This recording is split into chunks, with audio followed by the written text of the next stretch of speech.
Hello and welcome to the Society with Barrister Fatma Shaheen at PTV World. Abuse or violence in whatever form it may manifest is something which is not difficult to only talk about, but it is something equally difficult to escape from. Anybody, everybody for that matter, can possibly be a victim to abuse or violence, be it women, be it men, be it transgenders, be it children for that matter. Recently, we have seen this surge of cases, especially when it comes to gender-based violence. What we do not see on TV channels is the fact that what all is the current government doing in order to combat the same. This is exactly what we'll be talking about in our today's show. We'll not only be discussing the different laws that this current government has passed in order to curb violence against women, we'll also be discussing the different practical initiatives it has taken, both to strengthen crime detection as well as crime prevention. We'll also be shedding light upon the fact that how can we as responsible citizens of Pakistan help those who've unfortunately been victimized back into the society. This and much more to follow on today's show, and to do that, let me introduce you to my today's panel. My first panelist for the show today is Khatija Siddiqui, who is, as we all know, a violence survivor, a lawyer and a human rights activist. Assalamu alaikum, Khatija, and welcome to the show. Thank you so much for You're most welcome. Alongside her, I have Dr. Ambreen Iqbal, who's a senior psychologist, a counselor and a media analyst. Assalamu alaikum, Dr. Sahib, and welcome to the show. So much. You're most welcome. And my third panelist via Zoom is Mohammad Kamran Khan Saab, who is the COO of Punjab Safe Cities Authority, DIG Punjab Police. Assalamu alaikum, sir, and welcome to the show. You're welcome, Islam. Thank you. To start the show with you, to get the basics straight, basically, you know, whenever we talk about women empowerment, whenever we talk about gender disparities, inevitably abuse or violence one way or the other is linked to that. So as you have yourself been, you know, a victim of attempted murder, we all know you've been a victim of violence, so to speak. How do you link gender inequality with, you know, abuse in any form that it may occur? I think firstly it is very essential for us to understand that violence against women is a globally recognized problem, and it is an endemic not only in Pakistan but in the whole world. Right. Yes, it is more rampant in Pakistan, yes, because perpetrators, they do go unaccountable. Yes, they do consider themselves above the law, and then, you know, this is what gives them more power and more the go ahead and a green signal to actually commit crimes of violence and get away. That's true, but Khadija, I want to add that I think this is something which is equally true generally in the Southeast Asian region, because, you know, that feeling of being invincible and over the law, that is something that would prevail. But at a very basic level, when we talk about this from the social narrative, because this is a social issues show, so to speak, do you not feel that one way or the other gender inequality can be a cause or a consequence of abuse? Fatma, we need to also understand that the majority of the crimes that are taking place in Pakistan, they are underestimated. I believe because majority of them go unreported. And why do they go unreported? Because women, they fear shaming, they fear character assassination, they fear self-reproach. They feel that if they come out, the first question that it is going to be asked is because why did this happen to you? Justify it. So, you know, the justifications, we go so deep into the justifications that we forget that a crime occurred and it needs to be punished according to the law. So, you know, we need to make ourselves clear, and as a society, we need to differentiate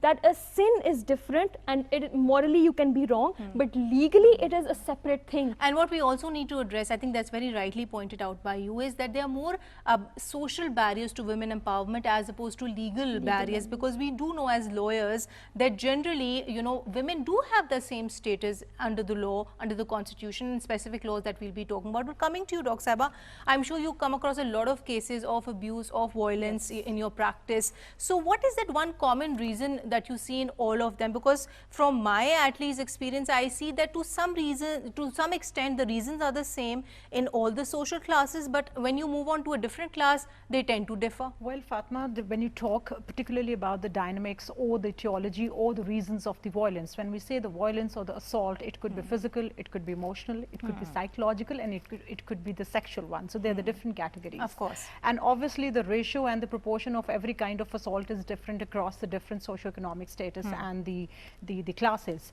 So when you have asked what are the common reasons and what are the particular reasons. If I especially talk about class-wise, Dr. the class-wise, yes, that is the most of the cases which are reported the violence is against the women or the children. You might have seen a lot of cases of the physical and the sexual abuse for the women. I think those are the ones which are being, obviously they are coming at the forefront, so we would want to believe on the basis of the fact that those are the ones that are occurring more, but we shouldn't ignore the fact that men are also abused, transgenders are also abused. The transgenders are also abused. So that's what I'm trying to say, is that the most particular reason is the power or the weakness. You always remember that we displace our anger or violence always to a weaker part, and why the women and the children, they are majorly abused because they are physically weak. They cannot resist, you see, they cannot say, and in our society particularly we are not learned to say no, you see, whether it comes to the violence. Your point is noted, Dr. Saiba, but coming to you, sir, I think a very important question which arises in this regard is the fact that we've seen this surge, this increase in cases of violence and abuse in whatever form it may be it street harassment, be it online abuse, be it physical abuse, especially during the COVID-19 pandemic. So as somebody who's heading, PSCA, what reasons do you account for this increase? We have been following this, the crime calls. Basically, we are receiving 15 emergency calls in our center, Punjab Safe City Center. And out of those calls, we have been monitoring these, especially those calls which related to the domestic violence, gender violence, or child abuse. So we have analyzed this crime during the COVID period, spanning over 1.5 years. We found that during the first lockdown phase, the crime, especially related to domestic violence, increased exponentially. Then when the first phase of the lockdown concluded and the smart lockdown phase started, this domestic violence remains stable at that level, which it had achieved by the end of the first phase of lockdown, and then it gradually started declining. But it has again started to rise from January this year, and since then it has been continuously rising. We are continuously, monitoring this crime, and we have analyzed that in most of the cases, is the female is the victim. In those cases, but not necessarily it's spouse-related domestic violence. It's from the other family members as well, and it's not only the female are victim of the domestic violence. Male members are also, victim of this violence from their relatives, from their brothers, from their neighbors. But out of this domestic violence, the children are the least affected. Is less than 1%. Sir, your point is noted. You wanted to add something to that, Dr. Saiba? I wanted to add one thing, that why there is a rise during COVID. I guess on a lighter note, one of the reason is that most of the men, they were working from home, you see, during the COVID, and they were spending more time at home, and they were not habitual of spending like 24 hours at home, where they are getting in contact with their wives, with the children and all that. So that could be one of the reasons. The other reason is the unemployment. Of course, economic pressures have grown, mental health issues have risen. There are so many things which are that all came through in the form of in the manifestation of the aggression and the violence, and ultimately comes to the domestic violence. Exactly. Khadija, have you as a lawyer been coming across more cases of violence and abuse since the pandemic started in Pakistan in early 2020? Absolutely, especially from the COVID lockdown. During the COVID lockdowns, it did rise, and there was a sudden upsurge. And women who used to approach me used to say that we cannot report, we cannot take this to court, we cannot tell the police, because there's that fear and that fear of shame, what will our parents say, we cannot go back to our parents' home. But talking about the law, something which I earlier mentioned in the introduction as well, that we usually just talk about the incidents as they arise and we look at the negative side. It's also very imperative that we talk about the positive steps that the government is taking in order to combat violence. So tell us about the laws which this particular government has passed in order to curb violence against women. Absolutely, Fatma. We have a recent ordinance, that's the Anti-Rape Ordinance 2020, which I believe is a major breakthrough. And I think it's phenomenal because it provides victims support, it provides them legal assistance. It actually, cuts through a lot of stigmas and social barriers, because if you identify or if you unleash the identity of a victim on social media or in any channel, there's a 3-year punishment on that. Yeah, and apart from that, I think you very rightly pointed out that it's not only necessary to keep the identity of the victims confidential. Exactly. The whole, I think the trial system that has been expedited, that's now 4 months, and other than that, the medical legal has to be collected very quickly within 6 hours. There's an anti-rape crisis cell that has been now initiated, and that crisis cell is going to be headed by the Deputy Commissioner of Lahore, and he will make sure and he will ensure that the FIR is promptly registered, and within 6 hours of time the medical legal is conducted. So I think these are measures which are very important for victim support. A victim-centric approach is being adopted by this government, and we are seeing that laws are coming into implementation. And then police officers are also being held accountable if they fail to, you know, conduct the investigation and government officials as and well. government officials as well. So I think this accountability thing is something which is very promising.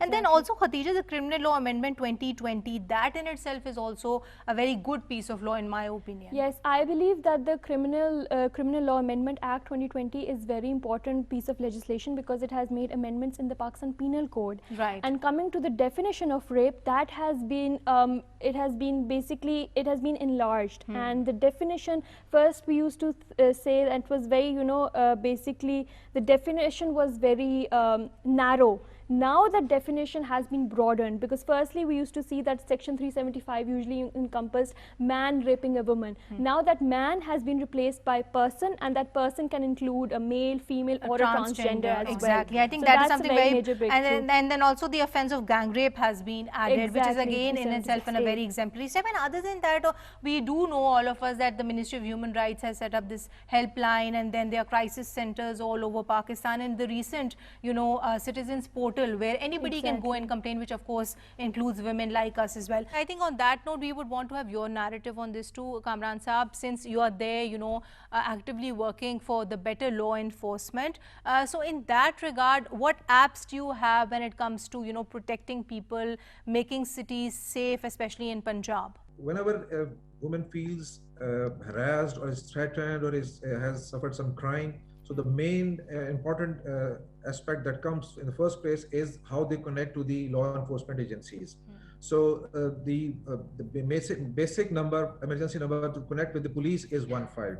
So we were receiving calls from the women on 15, but the problem that we were facing in those calls was that they were not able to clearly identify their location where they needed some response. So we introduced an application through which we can get coordinates. Whenever a woman uses that application and calls us, so we get their coordinates and we know their exact location, and so we can give them targeted response. Then we're again facing a problem that some women were reluctant to share through the call, information through call. So we introduced chatting in that application, in the application, Women Safety application that we have launched, and has a feature through which a woman can chat with us. Through that chat, we get information and also get their coordinates. So once we get their coordinates, we direct the first responders that are at our disposal in Lahore. This application, by the way, has jurisdiction all over the Punjab, but in Lahore we have special dedicated response unit, dolphins and police response vehicles. Through them we respond them and provide response in the minimum possible time. Once the responder gets there, then the local police station is involved, and subsequent legal matters are taken over by the local police. But this is not the complete solution. We have given, you know, a way how to connect to the police, because women were directly not connecting to the police stations. So this application has facilitated them. Then we saw that in the recent motorway incident, a woman was stranded on the motorway. She could not connect to the local police. She tried to connect with the motorway. So we have added all those emergency numbers like motorway, and where there are not motorways, there are highway patrol police, Punjab. So we have connected that number. Then we have also added 1122 emergency in case they need ambulance or other support. So 1122 is also integrated. Moreover, for domestic violence, we have connected with the Punjab Mission on Status of Women. Exactly, sir. Your point is noted. I think you very aptly explained the work that you people have been doing, and I think the best thing about is the fact that you are in, direct coordination with other government departments, be it the Punjab Commission on Status of Women or other requisite departments, which of course gives your work more power and more impact. But Dr. Sahib, I think we've generally been talking about the reasons. Khatija explained to us the various laws, and then sir told us all the work that he's been doing in this regard. But when it comes to the psychological, aspect, I think we need to understand more. We need to have more information about the perpetrator and the criminal, so to speak, as well. About which I would want you to comment. So whenever anybody comes to you, how do you identify that, this is somebody, and I'm talking about the perpetrator who has actually committed a crime? Because a lot of times we also see, and Khatija would agree with me on this, that people are put in for false charges as well. Exactly. So where do you draw the line? The first of all, I guess there needs to be forensic psychologists for such kind of cases. They need to have a criminal background for that. So I would, through your program, I would request the police department and the judiciary to have the forensic psychologist or the criminal psychologist. Secondly, you said that what are the characteristics of the criminals? Criminal, exactly. Like what is there that is reoccurring? Because I was reading this report by the US expert who said that, one thing that you can easily identify in all criminals is that they have some sort of a sadist streak in them. Exactly. That's the saddest approach. Saddest are the ones who get happy by inflicting pain to others. So that's the saddest approach, and that is one of the characteristics of the psychopathic behaviors you see. Right. As you said that when it comes to the criminal behaviors or the psychopathic behaviors, they do have certain traits like the sadist approach. The second is the violence and the aggression. The third is they don't want to listen no. When anybody says no, whether it is the domestic violence or the sexual violence, and always remember their target is always the ones who are easy to approach and who are weaker, who cannot say no, who cannot resist. So that's very much important, and please do identify such people around you, because the ones when you see there are certain impulses, aggressive impulses in a person, and that is like rising with the time, you need to learn to say no. You need to learn to say, to give a shut up call. That's very much important. I think we'll come to the counseling part, but I think in this regard, I think this discussion would be incomplete if we don't talk about media and the role of media in this. So as a psychologist, what link do you see? The media, when you talk about the media violence these days, I say that the more grooming of the children is being done by the YouTube and the media instead of the parents and the institutions. Of course, I mean the social media as well. The social media, obviously. The social media, the digital media. When it comes to the social media, there is too much. You better know that we are living in a global world. This is the digital era. Why there is a rise of violence in younger generation, especially because there are certain hormones which are, you see, they get stimulated before time. And when they see the aggressive content onto the social media, they become, and there is a curiosity element in the younger generation. They want to experiment what happens if we do that. And most of the time you might have seen the effect of the impact of the TikTok as well, you see. They become so excited that they have lost their lives as well. But I think that might be true to a certain extent, Dr. Saiba, but then there are also studies which prove otherwise. Like I was reading this report in Japan which said that, their children especially, they're really into games, video games, which incite violence. Numerical ability and their logical ability, exactly. They are not prone towards committing crime. So I think it's again a case-to-case thing, but of course one cannot ignore the correlation that exists. Exactly. Khatija, I would want to come to you in this regard, because we all know that when we talk about media, we must also talk about media regulation in this regard. And in this regard, again, we have the PEMRA guidelines, we have the code of conduct. So tell us about all those regulations which do exist and which of course make it an offense or which prohibit us from showing violence so openly on our TV screens. PEMRA guidelines, we have the Electronic Media Code of Conduct 2015 which actually puts a very onerous duty on the channels, on the licensees basically. The channels are the licensees. So that duty is not to reenact any sexual offense, any crime, be it rape, be it murder, be it child sexual abuse, suicide, any kind of crime, they cannot reenact it. So, this is a serious offense. And coming over to sexual reenactments and coming to incitement of violence, they cannot say, basically they cannot show anything on their TV channels which actually incites hatred towards a specific community. There can be no hate speech, which of course includes includes inciting Exactly, violence in inciting any form, violence. and that is the same when it comes to online as well, online Exactly, streaming online too, streaming, exactly, which is covered particularly by the Citizens Protection Against Online Harm Rules 2020, that's right. absolutely. And tell us about the Code of Conduct 2015, how does that regulate TV programming and what is being said on television? So Fatma, that really places channels, they place a very onerous duty on the channels, because the channels, they have to regulate what content they air on the television, and that needs to be strictly channelized. So once they have to make sure that they do not air any program which reenacts a sexual offense, which reenacts rape, which reenacts suicide, be it rape, murder, any offense. So they cannot show bloodshed. They cannot show images violence of people who've been brutally tortured, exactly. and they have to give specific warnings before they show such content, which is honestly not being implemented as a norm. But the point of talking about this is to tell that in a society the law is there, the law is progressive, obviously the implementation is something which is lacking on.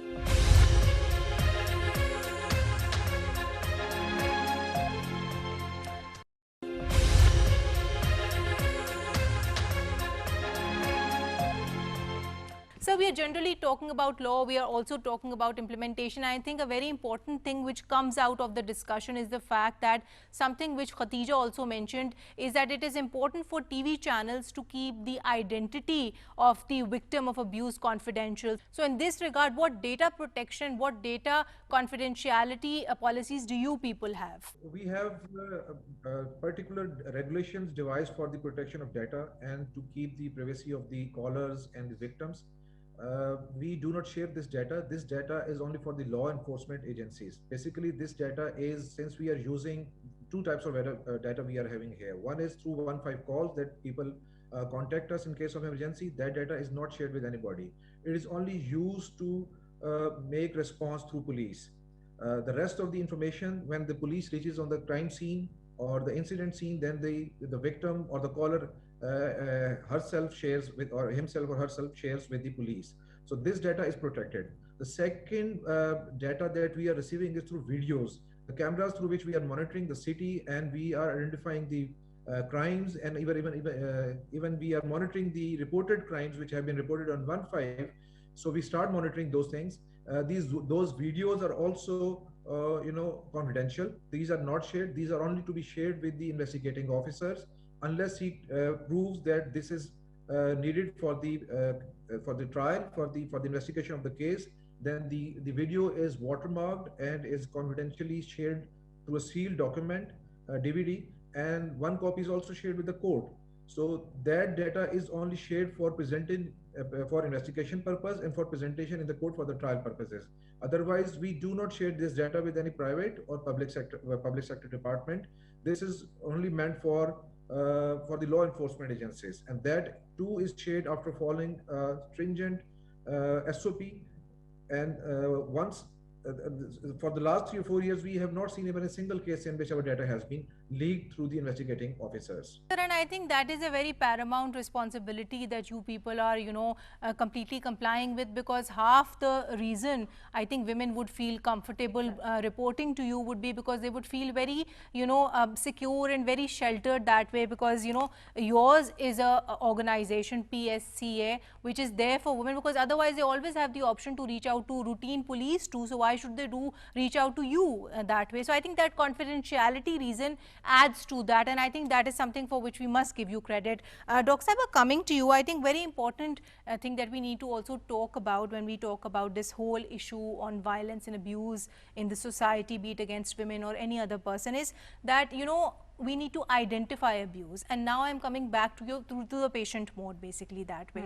A lot of times I'm sure people come to you, they voluntarily say that, they have XYZ mental health issues, but a lot of times these patients might be lying as well. These patients might be not giving you full disclosure. So how do you then assess that, this is the patient that I need to work on, this is a genuine case, this is a fake case? Where do you draw the line? Because these are very relevant, important questions. There is a certain protocol for that, Fatma, and there are no hard and fast lines through which you can figure out this is the malingering or this is the genuine. But no doubt, we take all the case history. Or maybe there is somebody who's genuine 50%, 50% they are adding on Well, to it? Because people do it to get attention. There is sometimes the exaggeration in reporting, you see, but what I have seen in my clinical practice and in hospital settings and in the rest of society, that when the cases they come to us, no doubt they report from their own subjective point of view, but we do cross-check it, we do verify it from the family if available, the family members available, or you see their friends, though we don't easily get an access to that.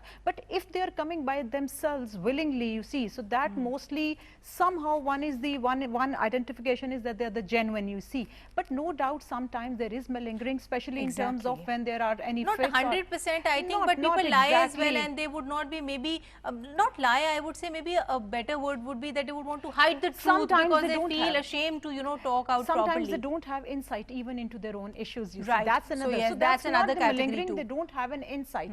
And moreover, one more, when you were talking about the victim shaming and victim blaming, always remember that there is a tag and labeling associated with that. Never forget that. And I think this stigma is something, Dr. Saiba, which is just not, I think, comes from the public, which you rightly pointed out. It's something at times women, I think, Khatija, you were an exception that way, that you stood up and you approached a court of law. She openly spoke about it. Exactly, you spoke, you got justice as well at the end. But I think a lot of women would just not do that. So I think that would make your job more difficult in that way as a psychologist, because then you would need to work harder on your patients to extract and to treat them. To treat them, and above all, they are living in the same environment as you mentioned in the beginning, that if they are getting victim of the domestic violence in any form, whether again I will say not the physical but the emotional torture is very much killing. I've been dealing with so many cases in which the women, they are getting emotionally and psychologically abused since years and years, and when they come to me they say that, Dr. Breen, what we ultimately got out of you see after so many years, because again there are certain factors associated with that, but they need to learn to say no, and they need to, the women empowerment, and they need to also go to psychologists like yourself, will help them basically say that no. And Khatija, coming to you, I think you would have something to add to this, because you are that one exception who actually, despite all odds, stood up, you broke the silence, and you were there basically to get justice. So what basically motivated you to do something which a lot of women in your place might not have? I think firstly it's very important to emphasize that having a supportive family is the biggest thing. Like she talked about domestic violence. Women do not want to get out of abusive relationships because of the fact that their family won't accept them back. And they will have that tag and that tagline of a divorcee, which is a stigma again in our society. So that is a very important issue. Coming to my case, I had a supportive family. I had supported very, very supportive parents who stood behind me and stood behind me in court, out of court, when I was standing before media, when you had an exceptional team of lawyers as well. Exceptional team of young lawyers, activists, who together raised a voice celebrities for me. As Celebrities, well. exactly. So it was a collective effort of the entire society which actually helped me bring me into a stronger position. So everyone, every victim, every survivor does not have that position. I think we need to But I think the more credit would still go to you, Khatija. At least you started, you took that first step. A lot of women, when you took that first step, a lot of people were there to give you that pat at your back.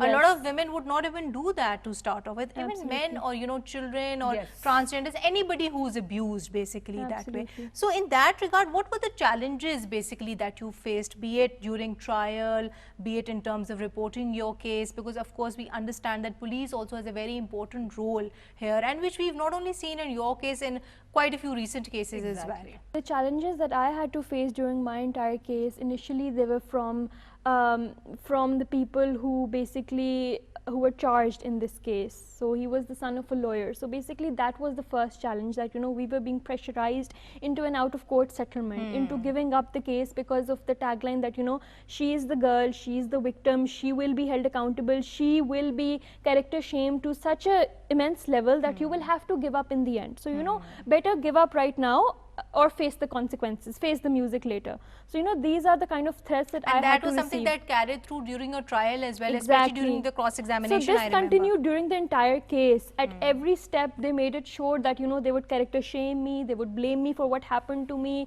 and that happened in court, out of court, everywhere. So the media was very supportive actually in my case, that despite all the odds, they stood behind me like a wall, and they raised a voice for me, so much so that they their power actually deteriorated, and you know, my Your force power. and my But I power think, Khadija, increased. again, this is something which is a double-edged sword, because we have seen cases where media, very active reporting, media trials have worked to the disadvantaged of, you know, survivors and victims, so to speak. Sir, I would like to have your comment on this as well, since you yourself are a police officer with so much experience, both national as well as international. How do you see the role of media in the administration of justice? Media has no other institution can do like that. So I have been, conversing all along with my institutional heads, and that we should use media. Police, is lacking behind in that. There are a lot of things that we can directly disseminate to the masses by using this media.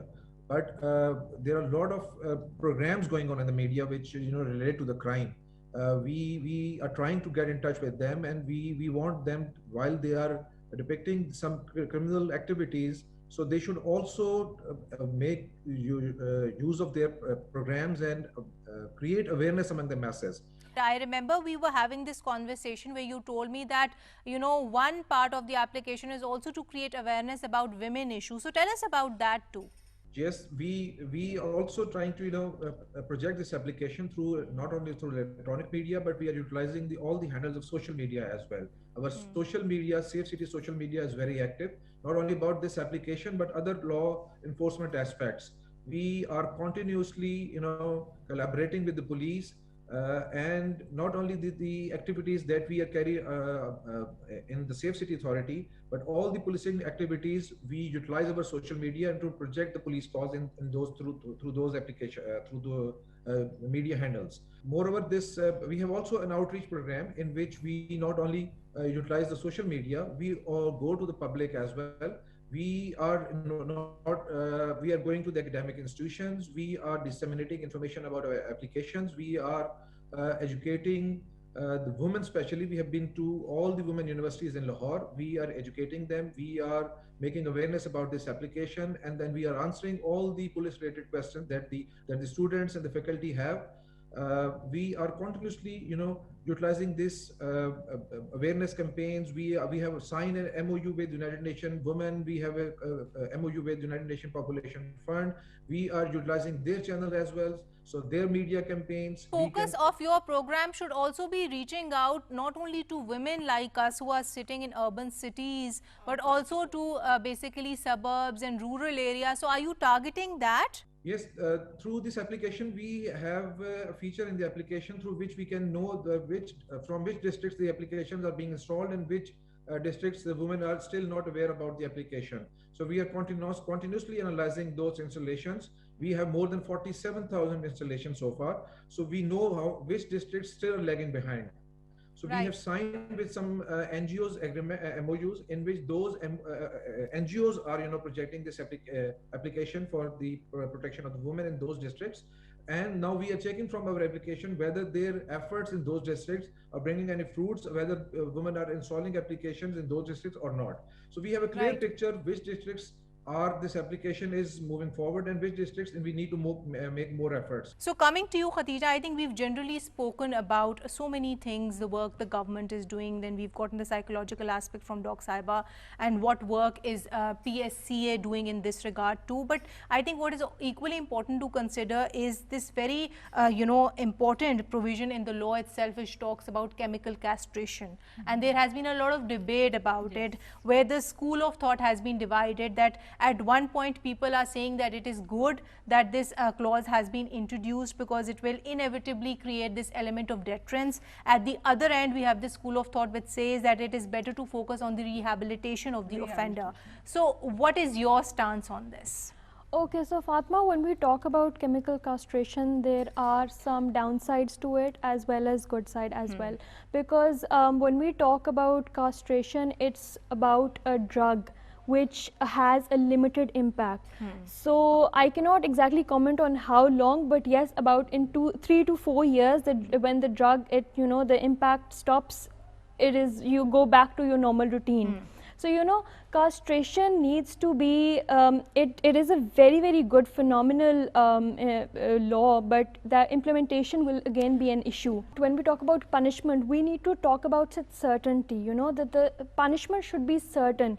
So, severity does not matter, the certainty does matter. And then again, talking about this, I think it is also important to emphasize that that this law does not allow for consent of the basically the perpetrator, and that is very important, because all over the world it is the same, that the consent of victim is necessary, especially in medical legal cases. You firstly take the consent of the victim, but when the serologist, for the serologist report, or when the DNA swabs have to be taken from the perpetrator, his consent is not necessary. So, you know, this is something, a major breakthrough, that, you know, this castration will not allow for consent to be taken from the perpetrators. You know, this will allow for better implementation of the law when it exactly, does for those who come into actually do support it, because as I was earlier saying, the school of thought is divided. What is your school of thought? I think you would beg to differ on this, because you were nodding your head quite a bit. From the psychological perspective, I think you would have a softer corner for criminals. Not that way, exactly maybe the softer corner, but being a professional or being the mental health expert, Right. yes, we do have a softer corner in that way for the criminals or for the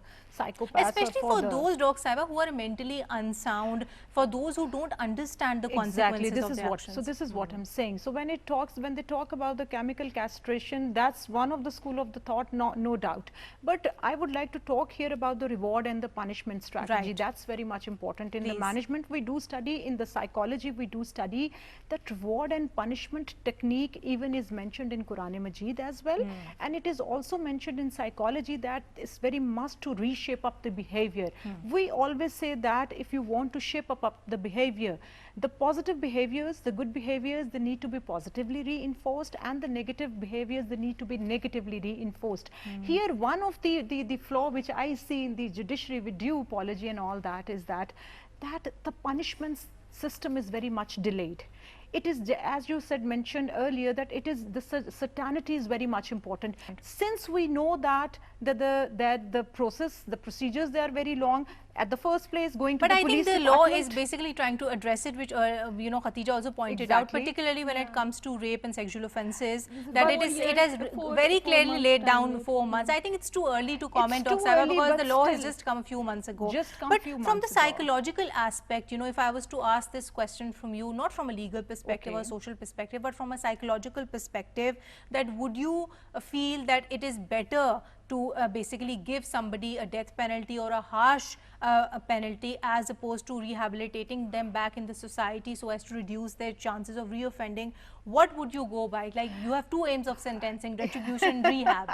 So what would you Exactly, side with? there's a very thin demarcation between the two aspects you have asked. Right. First of all, it is very much important to know that the case is genuine or not, you see.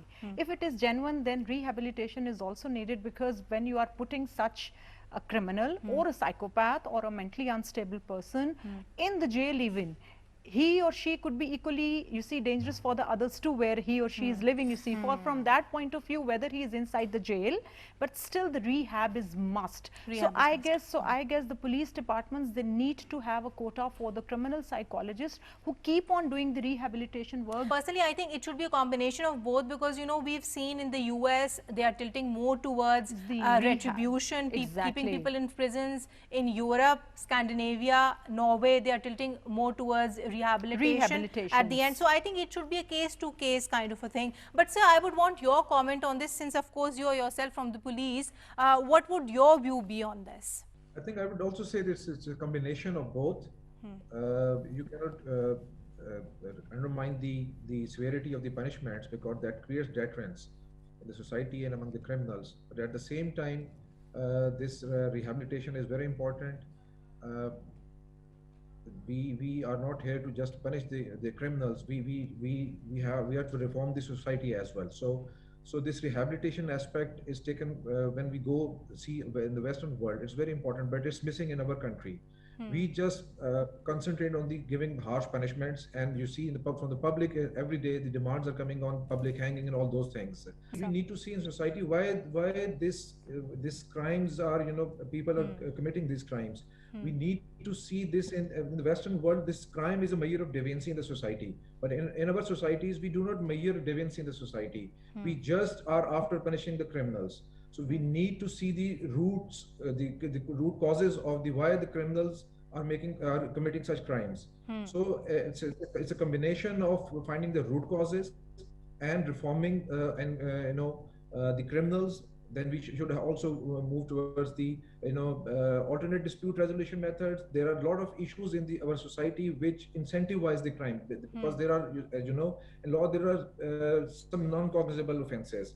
Right. And just because the police, the law enforcement agencies do not take proper action on the non-cognizable cases, so that create such feelings among the